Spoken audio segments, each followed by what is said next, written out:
नमस्कार, BTV news के इस बुलेटिन में आपका स्वागत है। सबसे पहले आइए एक नजर डालते हैं आज की कुछ खास खबरों पर।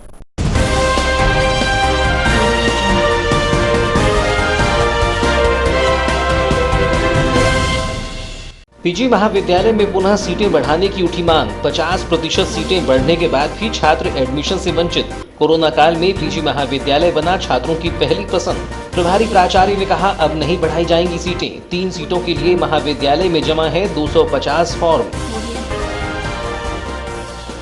मध्याह्न भोजन के बदले दिया जा रहा सूखा अनाज। बच्चों के घर घर जाकर दिया जा रहा है सूखा अनाज। कोरोना काल के दौरान सरकार ने लिया है निर्णय। अभिभावकों के खाते में पहुंच रही है भोजन बनाने की लागत।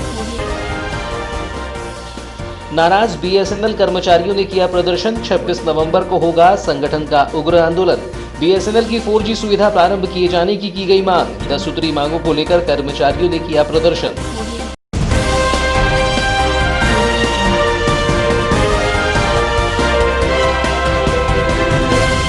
और अब समाचार विस्तार से। स्नातक और स्नातकोत्तर कक्षाओं में प्रवेश की प्रक्रिया 5 नवंबर से दोबारा प्रारंभ हुई है। 23 नवंबर तक जारी रहने वाली दाखिले की प्रक्रिया के दौरान अग्रणी महाविद्यालय पीजी कॉलेज में छात्रों की भारी भीड़ देखी जा रही है। लेकिन इस दौरान महाविद्यालय में प्रवेश न मिलने से नाराज छात्रों में कॉलेज प्रबंधन के खिलाफ जमकर नाराजगी भी देखी जा रही है। 19 नवंबर को एडमिशन न मिलने से नाराज विद्यार्थियों ने महाविद्यालय में पुनः सीटें बढ़ाने की मांग को लेकर महाविद्यालय के प्रभारी प्राचार्य के नाम ज्ञापन सौंपा। बता दें कि महाविद्यालय में मेरिट के आधार पर सूची तैयार की जा रही है। जिस छात्र का प्रतिशत अधिक है उन्हें पहले मौका मिलेगा, जबकि कम प्रतिशत वाले छात्रों को रिक्त सीटों में स्थान दिया जाएगा। देखा जाए तो प्रतिवर्ष छात्रों की संख्या बढ़ती जा रही है। अपनी पसंद का कॉलेज तय करने में छात्र दिलचस्पी लेते हैं। ऐसे में प्रवेश प्रक्रिया के लिए पीजी कॉलेज उपयुक्त समझा जाता है। यही वजह है कि यहाँ इतनी संख्या में छात्र पहुंचते हैं। महाविद्यालय में प्रवेश न मिलने से नाराज बीएससी उत्तीर्ण, बीए उत्तीर्ण सहित अन्य विषयों के छात्र छात्राओं ने गुरुवार को महाविद्यालय में सीटें बढ़ाए जाने की मांग को लेकर प्रदर्शन किया, जिसमें उन्होंने भूतपूर्व विद्यार्थियों को सीट आवंटित कर उनको एडमिशन न देने और बाहर से आए विद्यार्थियों को प्रवेश देकर सभी नियमित छात्र छात्राओं को एडमिशन से वंचित करने का आरोप लगाया। इस दौरान प्रवेश से वंचित छात्र छात्राओं ने कॉलेज प्रबंधन के खिलाफ नारेबाजी करते हुए पुनः सीटें बढ़ाए जाने की मांग की। छात्र संगठन के नेता राजा नकपुरी ने बताया कि महाविद्यालय में सीएससी का 5वां राउंड प्रारंभ हुआ था, जिसमें कॉलेज द्वारा कहा गया कि वे 5वें राउंड में रजिस्ट्रेशन नहीं होंगे। लेकिन 5वें राउंड के एक दिन पूर्व वेटिंग लिस्ट आई थी। उसमें सीट बढ़ाने के लिए विद्यार्थियों ने प्रदर्शन कर प्रयास किया था, जिसके तहत राज्य मंत्री रामकिशोर कावरे, विधायक गौरीशंकर बिसेन, सांसद ढाल सिंह बिसेन के द्वारा किए गए प्रयासों से लगभग 50 सीटें बढ़ाई गई थी। सीटें बढ़ाने के बाद महाविद्यालय प्रबंधन को वेटिंग लिस्ट के आधार पर नई सूची निकालना था, लेकिन उसके उलट महाविद्यालय प्रबंधन के द्वारा नया रजिस्ट्रेशन लिया गया, जिसके चलते पुनः कम परसेंट वाले विद्यार्थी एडमिशन से वंचित रह गए। उन्होंने बताया कि वर्तमान में बीए के लिए 3 सीटें शेष हैं, लेकिन 250 फॉर्म जमा हैं।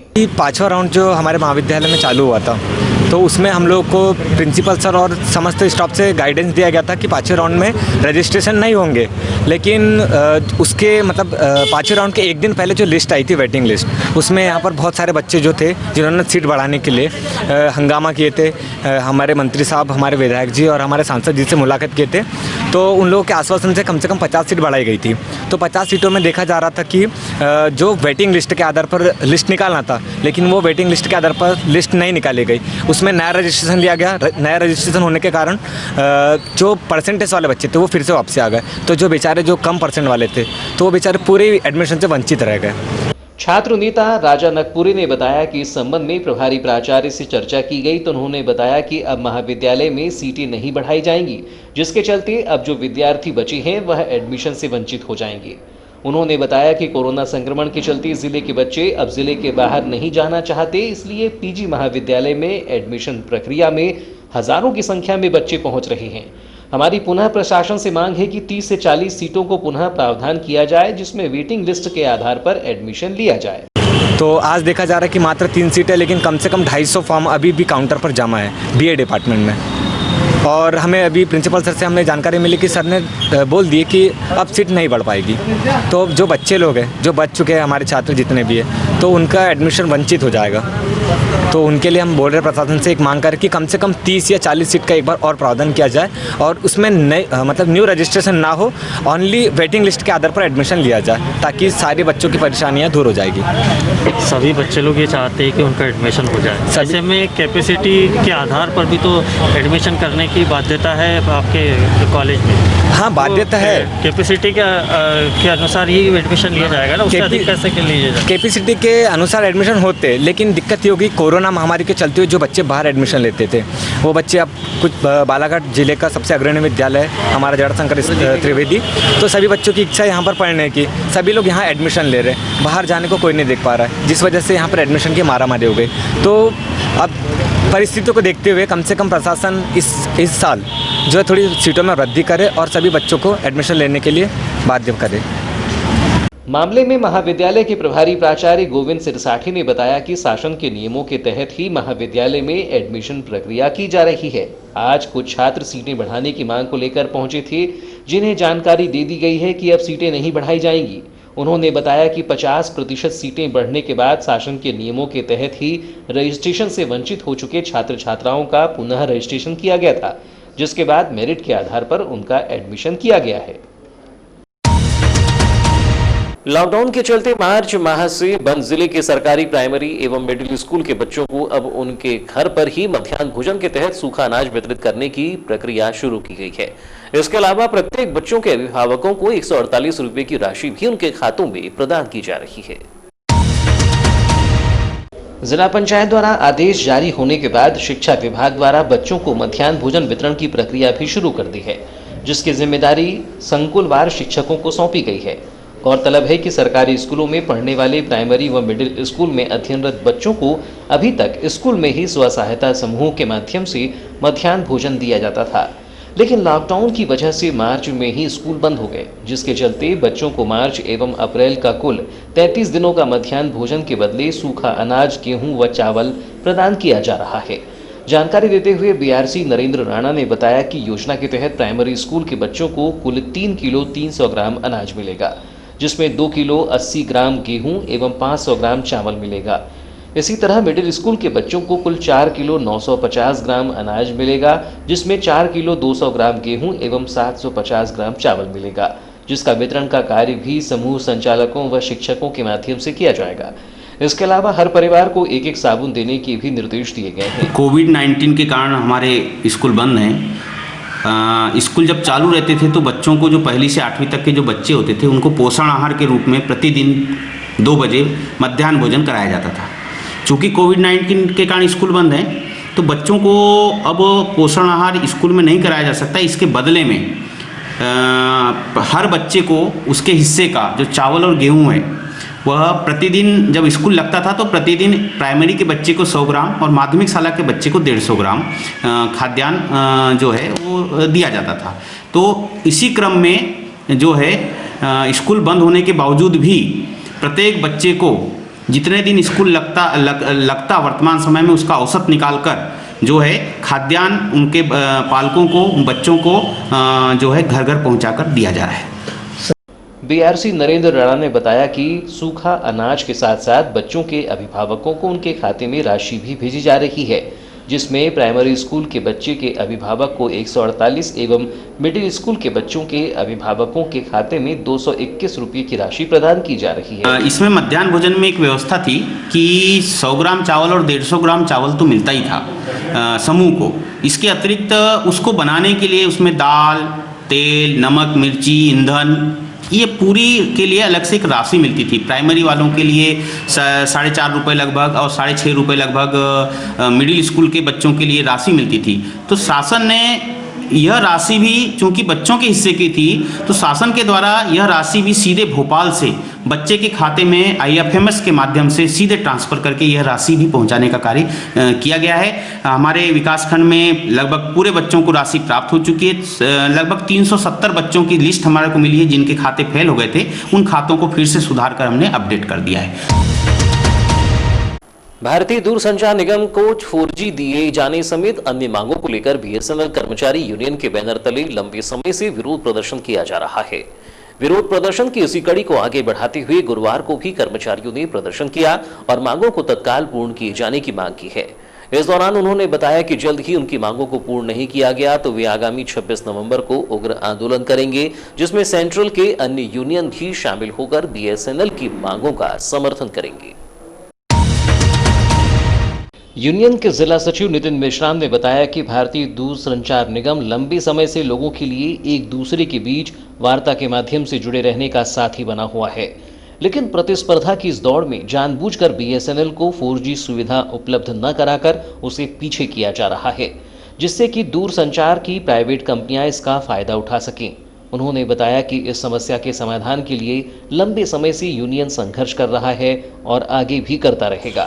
आज जो स्ट्राइक की गई है वो इसलिए की गई कि ये जनरल स्ट्राइक है, ताकि बीएसएनएल को 4G जो कि सरकार ने अभी तक नहीं दिया है वो तत्काल दिया जाए। उसके साथ ही उपकरण जो कि प्रदान नहीं किए जाते हैं, जिसके कारण से दूरसंचार व्यवस्था अभी तक के ख़राब चल रही है, वो सुधारी जा सके।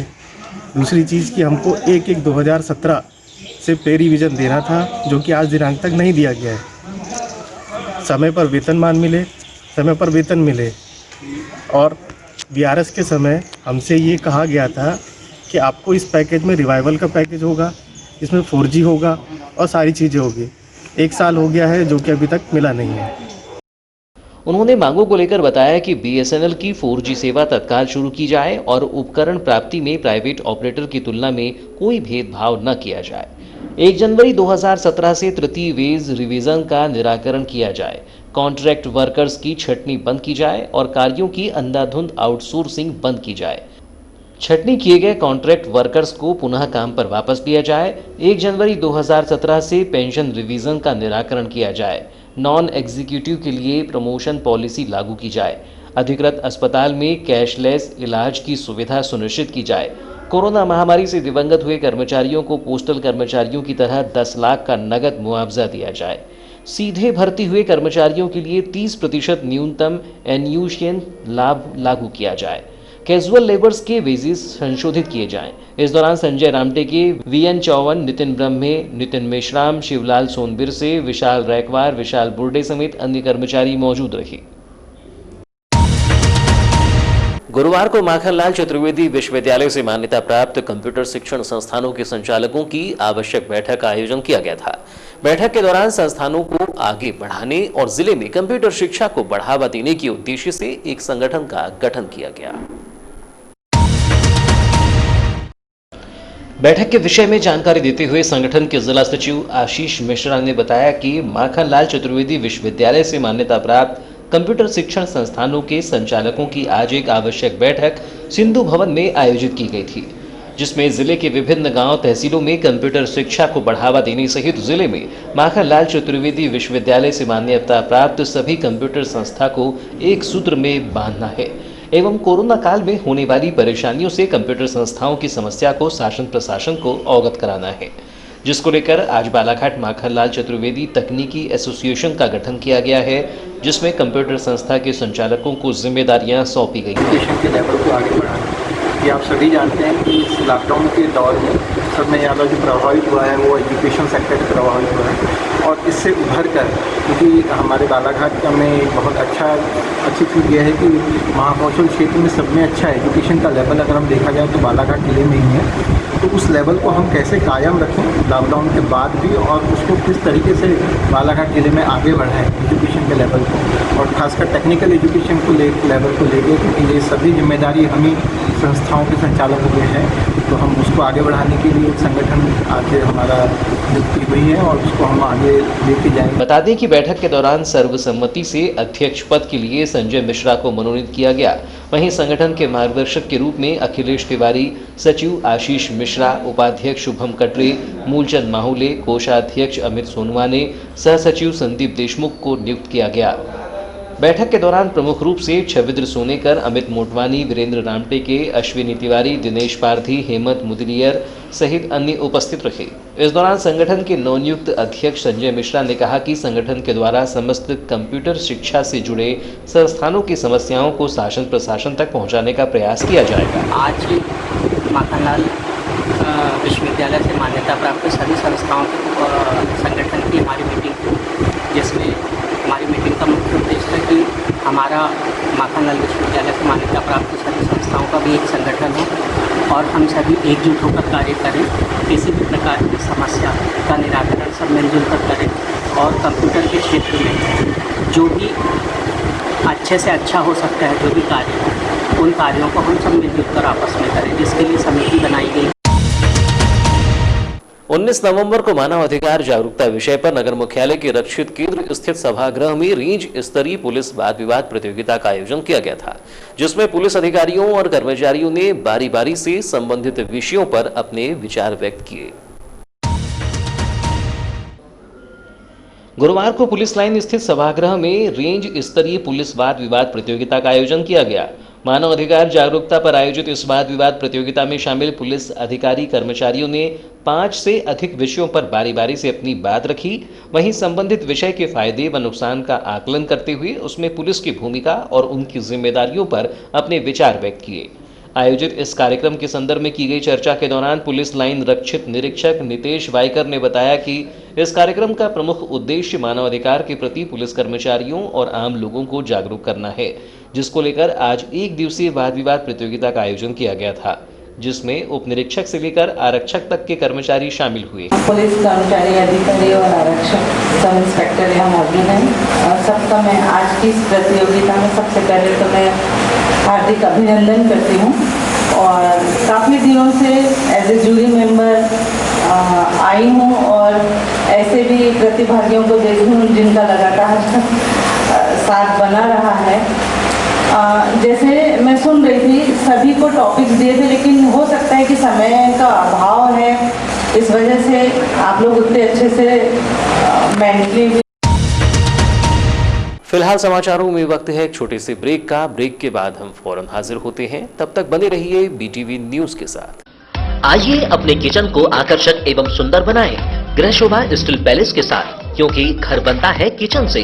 स्टील, एल्युमिनियम, कांसे, तांबे के बर्तन एवं भगवानों की मूर्तियां मिलने का एकमात्र स्थान हॉकिंस प्रेशर कुकर पर विशेष छूट। पुराना गैस चूल्हा, मिक्सी, कुकर लाइए, नया ले जाइए। गृह शोभा स्टील पैलेस, हनुमान चौक, बालाघाट। मुख्यमंत्री शिवराज सिंह चौहान ने कहा है कि राज्य सरकार प्रदेश के वामपंथी अतिवाद प्रभावित क्षेत्रों में विशेष सुविधाएं उपलब्ध कराएंगी, जिससे इनका समुचित विकास हो, यहां कानून व्यवस्था सुदृढ़ हो तथा स्थानीय लोगों को रोजगार के अवसर सुगम हो सके। मुख्यमंत्री शिवराज सिंह चौहान आज गोंदिया में बालाघाट जिले के कलेक्टर एवं पुलिस अधीक्षक के साथ नक्सल प्रभावित क्षेत्रों की व्यवस्थाओं के संबंध में समीक्षा कर रहे थे। मुख्यमंत्री चौहान ने कहा कि वामपंथी अतिवाद प्रभावित क्षेत्रों के अंतर्गत आने वाले बालाघाट जिले के बैहर, बिरसा, परसवाड़ा, लांजे विकास खंडों में मनरेगा के अंतर्गत एक वर्ष में 100 दिवस के स्थान पर 200 दिवस का कार्य मजदूरों को दिया जाएगा। बैगा आदि अनुसूचित जनजाति वर्ग के व्यक्तियों के लिए स्थानीय तौर पर विशेष भर्ती अभियान चलाया जाएगा। मुख्यमंत्री चौहान ने कहा कि वामपंथी अतिवाद प्रभावित क्षेत्रों में रोड कनेक्टिविटी के लिए विशेष योजना बनाई जाएगी तथा ऐसे इलाकों में जहां मोबाइल नेटवर्क नहीं मिलता है वहां मोबाइल नेटवर्क को मजबूत किया जाएगा। इन क्षेत्रों के कौशल विशेष को बढ़ावा देने के लिए कौशल विकास कार्यक्रम चलाए जाएंगे। साथ ही इन क्षेत्रों के स्थानीय उत्पादों को बाजार उपलब्ध करवाने के लिए भी व्यवस्था की जाएगी।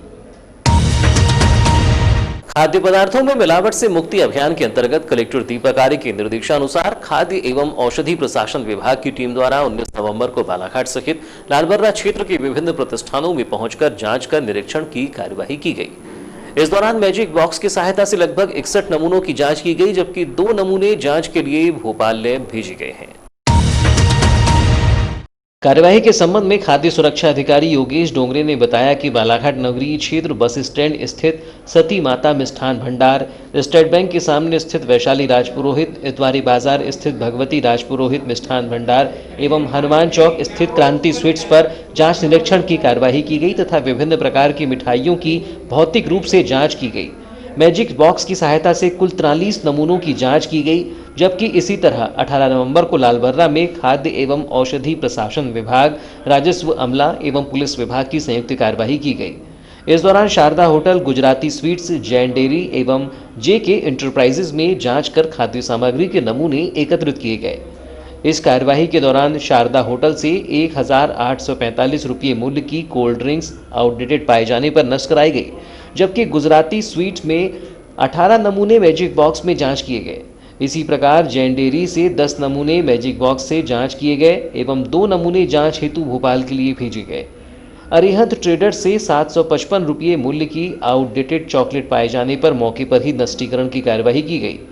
इस कार्यवाही में खाद्य सुरक्षा अधिकारी योगेश डोंगरे, वाजिद मोहिर, शरद चंद्र साहू एवं संध्या मार्को शामिल थी। 18 नवंबर को प्राप्त रिपोर्ट में बालाघाट जिले के 10 मरीजों के सैंपल कोरोना पॉजिटिव पाए गए हैं। शासन के प्रोटोकॉल के अनुसार 15 मरीजों के ठीक हो जाने पर उन्हें 18 नवंबर को डिस्चार्ज कर दिया गया है। इस प्रकार बालाघाट जिले में अब तक कुल 2315 मरीज कोरोना पॉजिटिव पाए जा चुके हैं। इनमें से 2258 मरीज शासन के प्रोटोकॉल के अनुसार ठीक होकर अपने घर जा चुके हैं। 31 मरीजों का उपचार किया जा रहा है, जबकि अन्य जिलों एवं राज्यों में बालाघाट जिले के 322 व्यक्ति कोरोना संक्रमित पाए गए हैं।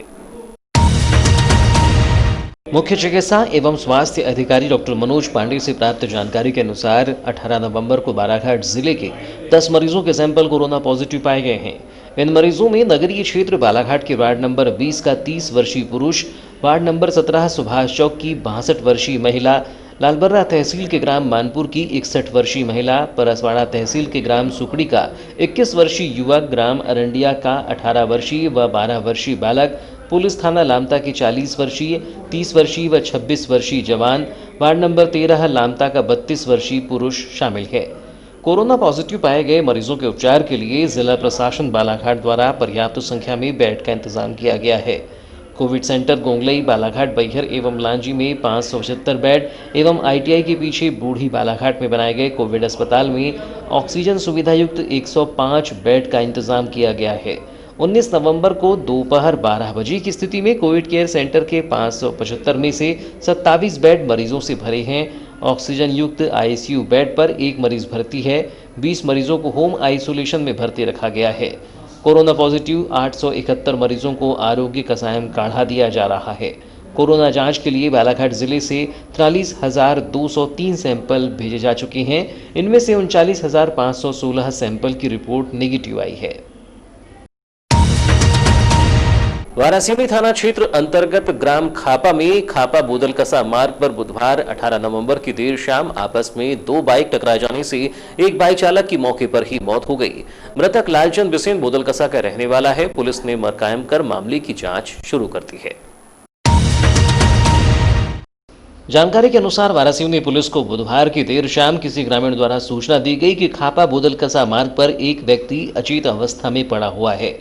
वहीं मौके पर 2 बाइक भी पड़ी हुई है जो क्षतिग्रस्त हो चुकी है।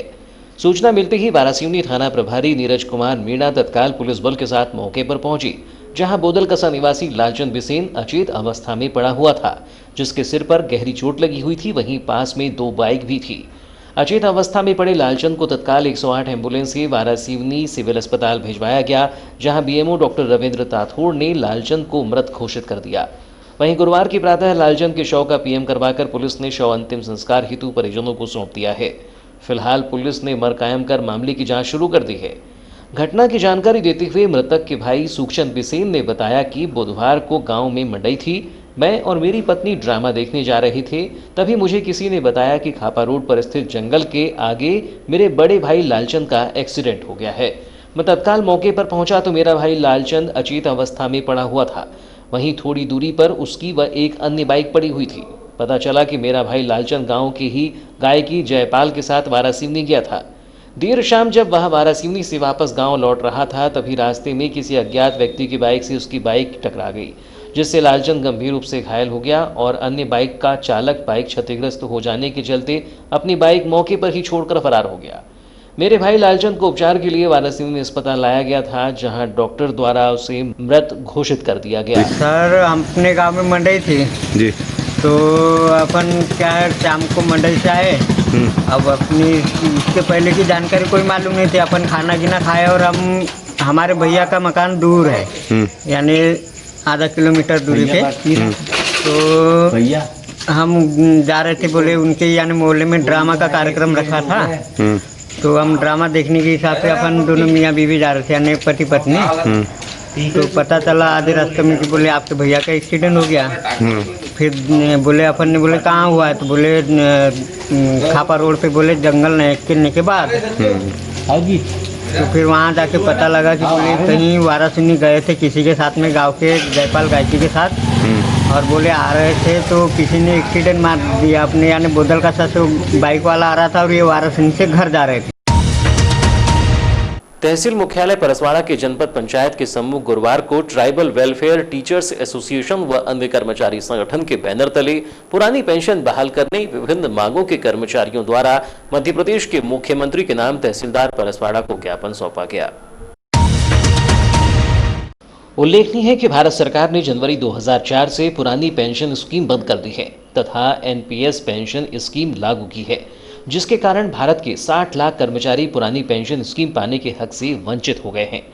वहीं मध्य प्रदेश शासन द्वारा जनवरी 2005 से पुरानी पेंशन स्कीम बंद कर दी गई है, जिससे यहां के 60 लाख सरकारी कर्मचारी पुरानी पेंशन स्कीम से वंचित हो गए हैं। मध्य प्रदेश शासन की एनपीएस स्कीम में अनेकों विसंगतियां हैं। मध्य प्रदेश के राज्य कर्मचारी को नियुक्ति तिथि से न्यू पेंशन स्कीम की सुविधा नहीं मिली है। न्यू पेंशन स्कीम में केंद्रीय कर्मचारी के समान मृतक शासकीय सेवक के आश्रित परिवार और विकलांग परिवार को परिवार पेंशन के लाभ नहीं मिल रही हैं। न ही एनपीएस में 14 का अनुदान मिल रहा है। सेवानिवृत्ति के पश्चात इनकम टैक्स में भी किसी प्रकार की छूट नहीं दी जा रही है। इस दौरान उपरोक्त मांगों के साथ ट्राइबल टीचर्स एसोसिएशन ने ज्ञापन सौंपते हुए मांग की है कि पुरानी पेंशन स्कीम बहाल की जाए ताकि कर्मचारी अधिकारी की सेवानिवृत्ति उपरांत शेष जीवन एवं परिवार का भरण पोषण सम्मानपूर्वक हो सके। जितने शिक्षक हैं या अन्य विभाग के जितने भी कर्मचारी हैं, सभी की जो पेंशन 2005 के बाद से राज्य सरकार ने बंद कर दी है, वो पुरानी पेंशन लागू की जाए। हमको इस बात को लेकर के बहुत तकलीफ है कि हमारे जो साथी रिटायर हो रहे हैं या दिवंगत हो रहे हैं, उनको 1500 रुपये पेंशन मिल रही है और इस 1500 रुपये पेंशन से जो है हमारा किसी भी स्थिति में गुजारा नहीं हो सकता। इसको लेकर के सरकार से हमारा विरोध है। इस बात को लेकर के हमें बहुत आपत्ति है कि हमारे सिविल सेवा आचरण नियम 1965 की कंडिका 16-17 में साफ लिखा है कि कोई भी सरकारी कर्मचारी शेयर मार्केट में पैसा नहीं लगाएगा। बावजूद इसके सरकार जो है हमारा पैसा शेयर मार्केट में लगा रही है, सट्टा खेल रही है और सट्टे में किसी भी कोई गारंटी नहीं होती है। तो ऐसी स्थिति में हमारी पेंशन की कोई गारंटी नहीं है। शेयर मार्केट डूब जाएगा तो हमारी पेंशन भी जीरो हो जाएगी। तो इन सारी बातों को लेकर के हमें बहुत ज़्यादा विरोध है और जब तक हमारी मांग पूरी नहीं होगी हम बिल्कुल बाकायदा इसी तरीके से ब्लॉकवार धरना प्रदर्शन का अपना कार्यक्रम जो है। इस दौरान ट्राइबल टीचर्स एसोसिएशन के प्रांतीय अध्यक्ष DK सिंगौर, जिला अध्यक्ष महेंद्र नागेश्वर, परसवाड़ा ब्लॉक अध्यक्ष मनीष ब्रह्मे, सचिव संघ अध्यक्ष अर्जुन तिल्लासी, रोजगार सहायक संघ जिला अध्यक्ष अनिल त्रिवेदी, पटवारी संघ अध्यक्ष सरस्वती मेरावी, रामलाल शरणागत, JC अमूले, नूतन धारणे, सुरेंद्र पटवारे, जागेश्वर बिसेन सहित अन्य विभागों के कर्मचारियों की मौजूदगी रही। और अब अंत में चलते चलते आइए एक नजर डालते हैं आज की कुछ खास खबरों पर।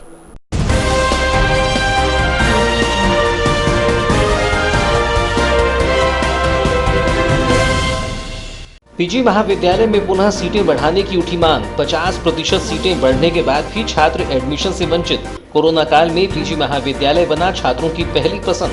प्रभारी प्राचार्य ने कहा अब नहीं बढ़ाई जाएंगी सीटें। 3 सीटों के लिए महाविद्यालय में जमा है 250 फॉर्म। मध्याह्न भोजन के बदले दिया जा रहा सूखा अनाज। बच्चों के घर घर जाकर दिया जा रहा है सूखा अनाज। कोरोना काल के दौरान सरकार ने लिया है निर्णय। अभिभावकों के खाते में पहुंच रही है भोजन बनाने की लागत। नाराज BSNL कर्मचारियों ने किया प्रदर्शन। 26 नवंबर को होगा संगठन का उग्र आंदोलन। BSNL की 4G सुविधा प्रारंभ किए जाने की गई मांग। 10 सूत्री मांगों को लेकर कर्मचारियों ने किया प्रदर्शन।